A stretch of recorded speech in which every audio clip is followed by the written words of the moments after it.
నిన్న ఆఫీస్లో ఒక వ్యక్తితో మాట్లాడుతూ జగన్మోహన్ రెడ్డి ఏం మాట్లాడినా ముందు ఎగతాళి చేస్తారు, ఆ తర్వాత అందరూ అదే ఫాలో అవుతారు అని చెప్పేసి దీనికి కొన్ని ఉదాహరణలు కూడా చూపించారు. అతను జగన్మోహన్ రెడ్డి ఏమన్నాడు, ముందు రిజల్ట్స్ వచ్చిన రోజు ఏదో జరిగింది, ఆధారాలు అయితే లేవని. ఆ తర్వాత ప్రతి ఒక్కళ్ళు ఓడిపోయిన వాళ్ళు కావచ్చు, ముఖ్యంగా రాహుల్ గాంధీ, ఈ మధ్యనే ప్రశాంత్ కిషోర్ అదే మాట అంటూ ఉన్నారు కదా. ఈ రైతులకు సంబంధించిన పంట నష్టాల విషయంలో కూడా ఆయన మాట్లాడిన దానికి ఒకదాన్ని అచ్చెన్నాయుడు గారు రఫ్ ఇచ్చేశారు. అసలు కమాన్ జగన్మోహన్ రెడ్డి, ఒక మంత్రిగా రమ్మంటావా, అచ్చెన్నాయుడు గారు రమ్మంటావా, లేకపోతే ఒక పౌరుడిగా రమ్మంటావా, ఎక్కడికి వచ్చినా సరే అని సైతేలో హరికృష్ణ గారిలాగా మనకి జగన్మోహన్ రెడ్డి గారికి సవాల్ వేశారు.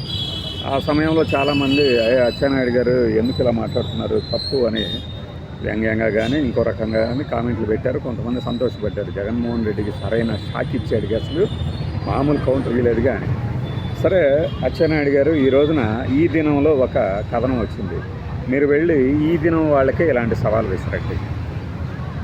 ఆ రోజున పంట నష్టం జరిగిన తర్వాత, మోంధా తుఫాన్ తర్వాత ఆయన మాట్లాడింది ఈ క్రాప్ విషయంలో ఒక మాట మాట్లాడారు. ఈ క్రాప్ ఏమో కొన్ని చోట్ల 127% పూర్తయిందని రాస్తారు. అసలు జరగాల్సింది 100 అయితే 127% ఎలా అవుతుంది? ఇలాంటి అవకతవకలు అన్నీ మన పార్టీ వాళ్ళకే ఇచ్చేసుకుంటున్నారని జగన్మోహన్ రెడ్డి గారు కాస్త రాజకీయపరమైన ఆరోపణలు కూడా చూపించారు. ఫైన్, ఈ క్రాప్ అసలు జరగలేదంటే 97% పూర్తయింది అన్నది. కానీ ఆ రోజున కూడా మనం మాట్లాడింది ఈ క్రాప్ జరిగితే జరిగింది, లేకపోతే లేదు. ముందు అసలు ఫ్రీ క్రాప్ ఇన్సూరెన్స్ ఫ్రీది ఎందుకు కట్టలేదు అని, దానికి సమాధానం ఏం చెప్పలేదు ఆయన. బట్ ఈ రోజున ఈ క్రాప్ గురించి ఈ దినంలో ఒక మంచి బెత్త కథనం వచ్చింది. కూడా లేదు, బెత్త కథనం వచ్చింది. అందులో ఏంటో తెలుసా, ఈ క్రాప్ ఎప్పుడవుతుందో తెలియక ఆందోళన రైతాంగంలో. రబీ మొదలై 2 నెలలు అవుతున్నా ఈ క్రాప్ ఎప్పుడు జరుపుతారో తెలియక ఆందోళన. ఇదే రాసేది సేమ్ ఈ దినం అమరావతి అని పెట్టేసి. నీకు తమ్మునైల్లో వీలైతే అది పెడతా, ఏడు వస్తారు కాబట్టి దానికి సంబంధించిన మనము దానికి సంబంధించి ఇంత కూడా మనం వాడుకోవాల్సిన అవసరం లేదు. చదివే వాళ్ళందరికీ కనపడుతుంది. అది ఖరీఫ్లో ఎంతవరకు జరిగిందో, మావి ఈ క్రాప్ అయ్యావో లేవో తెలియని పరిస్థితి రైతాంగంలో నెలకొన్నది అని వాళ్ళు నెత్తిన మోసే ఈ దినమే ఉంది, దాంట్లోనే రాసి ఖరీఫ్కి సంబంధించి. ఇప్పుడు రబీకి ఈ క్రాప్ ఎప్పుడవుతుందో తెలియదు, రైతాంగం ఆందోళన చెందుతున్నారు అని. మరి జగన్మోహన్ రెడ్డికి వేసినట్టే సవాలు ఈ దినానికి కూడా వేస్తారా? ఈ దినంలో ఈ కథ రాసినటువంటి కథకుడికి రాస్తారా? మరి వేయండి, సలహా ఇవ్వండి, వాళ్ళకు కూడా సవాల్ చేయండి. నేను అచ్చెన్నాయుడులాగానే వస్తాను, లేకపోతే మంత్రిలాగా వస్తాను, పౌరుడిలాగా వస్తాను, చదువులాగా వస్తాను, వ్యూవర్లాగా వస్తాను, రకరకాలుగా వేయండి. మరి ఆ రోజున అందుకే మన ఓపెనింగ్ రిమార్క్ అది. ముందు వాళ్ళని కాదంటారు, తర్వాత ఏమో అదే చేస్తారని. మామిడి రైతుకు వచ్చేసి ఈ 4 రూపాయలుగా కొంటున్నారంటే లేదు మంచి రేటే వస్తుందంటారు, తర్వాత మద్దతు ధర ప్రకటిస్తారంటారు. హెక్టార్ ఇంత పెట్టుకున్నాము అంటారు. తర్వాత కొన్ని రోజుల తర్వాత అసలు ఇలా మద్దతు కాదబ్బా, ప్రతి ఎకరానికి ఎంతని పరిహారం ఇచ్చేస్తాము, పంట గీయటం కాదని చెప్పేసి ఈ మధ్యన ఏదో దానికి అలాంటి స్కీమ్ ఏదో వర్తింపజేసే ప్రయత్నం చేశారు. ఇప్పుడు ప్రతిపక్ష నేతగా ఆయనకి జనం ప్రతిపక్ష నేత హోదా కూడా ఇవ్వలేదు. జగన్మోహన్ రెడ్డి పనికిరాని వ్యక్తే మీ దృష్టిలో. అయినా పనికిరాని వ్యక్తి మాట్లాడిన మాటల్ని మీరెందుకు వల్లేస్తున్నారు? తర్వాత మరి అతను ఎత్తి చూపిన సమస్యలే మీ కాళ్ళకెందుకు కనబడుతున్నాయి?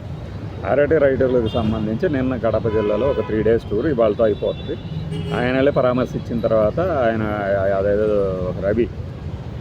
రవి ఈ కడప జిల్లా టీడీపీ అధ్యక్షుడు ఇద్దరు ప్రెస్ మీట్ పెట్టి ఏదో ఆరోపణలు చేశారు. అయ్యా జగన్మోహన్ రెడ్డి, నీ పక్కన ఉన్న ఆయన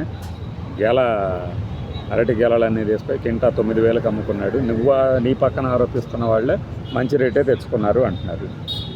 సరే, అరటి రైతులకు ఏ నష్టము లేకపోతే మంచి రేటే ఉంటే రేపు ఎల్లుండిలో ఏ మద్దతు ధరలు ఆ ప్రకటన రాకూడదుగా. అంటే అడ్రస్ని ఇష్యూ చేయడంలో జగన్మోహన్ రెడ్డి సక్సెస్ అవుతున్నట్టు కదా.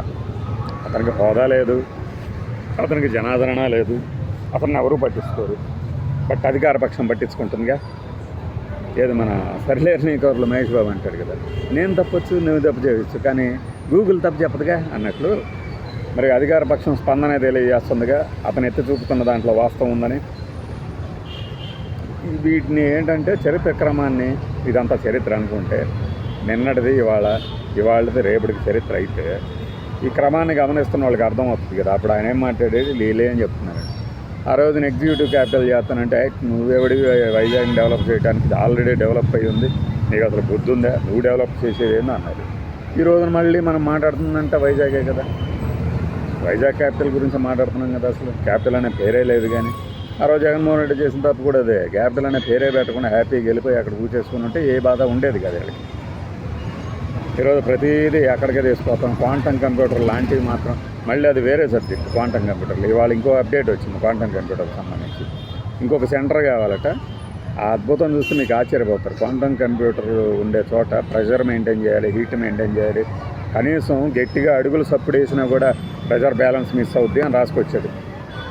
అవన్నీ ఏంటో మరి ఆ పదాలు ఏంటో నిజంగా అదే మన కళ్ళ ముందుకు వచ్చి మనం దాంట్లో పని చేసుకుంటున్నప్పుడు అర్థమవుతుంది, ఓహో ఇక్కడ ఎలా ఉంటుందా అని. అప్పుడు దాకా ఈ రాతలు చూసుకుని సంతోషపడతా ఉంటాం. అది వేరే సబ్జెక్ట్ అని చెప్పాం కదా. మళ్ళీ క్వాంటమ్ కంప్యూటర్లకు సంబంధించి వేరేది వచ్చింది.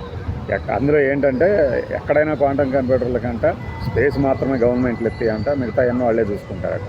మరెందుకు పోయిన వారంలోనే కదా క్వాంటమ్ కంప్యూటర్ల పనుల పురోగతి కోసం అని చెప్పి 99 కోట్లు ఎంత కేటాయించారు.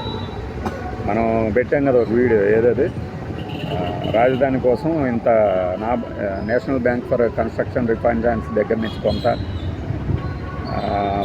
పవర్ ఇన్ఫ్రానా సంథింగ్ ఏంటది మనకు ఒక కంపెనీ ఉంది, ఆ కంపెనీ నుంచి 7,500 కోట్లు తీసుకుంది రుణం అని చెప్పేసి. అప్పుడే వీళ్ళు దేనికి ఎంత కేటాయించబోతున్నారు అన్న దాంట్లో మాట్లాడాం కదా. క్వాంటమ్ కంప్యూటర్ కోసం పనులు ఇన్ఫ్రా అది తొందరగా కావడానికి 99 కోట్లు. అంటే పొంతన లేకుండా చేసేసేసి ప్రతిరోజు ప్రచార పటాటోపం ఎవడేమనకూడదు అంటేనే బెదిరించేస్తారు పైనుంచి కింద దాకా. సీఎంల నుంచి, మంత్రుల నుంచి, కేడర్ నుంచి, చివరికి అనలిస్టుల పేరుతో కార్పొరేషన్ చైర్మన్లు కూడా బెదిరించేస్తారు. సోషల్ మీడియాలో మేము అన్నీ గమనిస్తున్నాం. ఇష్టం వచ్చినట్టు కామెంట్లు పెడుతున్నారు, ఇష్టం వచ్చినట్టు నాలెడ్జ్ని ప్రశ్నిస్తున్నారు అంటాడు ఒక ఆయన. నాలెడ్జ్ని ప్రశ్నించడానికి నాలెడ్జ్ ఎందుకు? ఇప్పుడు అదేందో ఆ టెక్నాలజీ ఏందో నాకు అర్థం కావట్లేదు అంటానికి కూడా నాలెడ్జ్ కావాలా? తెలిసిన వాళ్ళంగా అయితే దాని గురించి మాట్లాడం కదా. అది ఏంటో తెలియదు కాబట్టి అది ఏంటో తెలియజెప్పండి అని అడుగుతాడు. అడిగేవాడు ఎదవలాగా అడిగాడు అనుకోండి, శిక్షించండి, తప్పేం లేదు. కానీ ఆ పనేదో ఒకళ్ళే చేస్తున్నారు అనుకోవటమే భ్రమ. తప్పుడు వార్తలు లేని దాన్ని ఉన్నట్టు భ్రమింపజేయటము, వీటి మీద శిక్షలు తీసుకోవచ్చు. కానీ ఈ అభివృద్ధి కోణంలో కూడా లేని దాన్ని ఉన్నట్టు చేస్తున్న దాన్ని ఏమనాలి? మన మేధావులు ఇప్పుడు ఈ క్రాప్ గురించి ఈ దినం రాసింది, మరి దాని మీద కూడా చర్యలు ఉంటాయా? ప్రతిపక్ష నేత మీద అంటే సరే అక్కసు కొద్దీ పదవి ఊడిపోయిందని చెప్పి పాపం ఉక్రోషం కసితో ఏదో విమర్శలు చేస్తున్నాడు. మరి మన పత్రిక ఎందుకు రాసింది వాళ్ళ చూడండి.